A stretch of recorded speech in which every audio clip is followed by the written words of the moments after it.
Lokananta ini ya apa ya, ini kayak chemistry yang ini kayak takdir aja gitu untuk gue ada di sini gitu.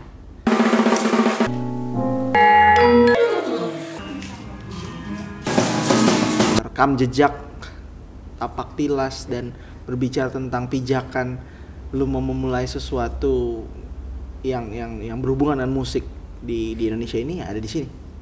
Musik Indonesia hari ini kehilangan nyawa gitu. Gue nggak bukan tidak terinspirasi, tapi gue seperti kehilangan energi untuk mendapatkan energi feedback gitu. Saya ada rekaman DVD live saya di Lokananta.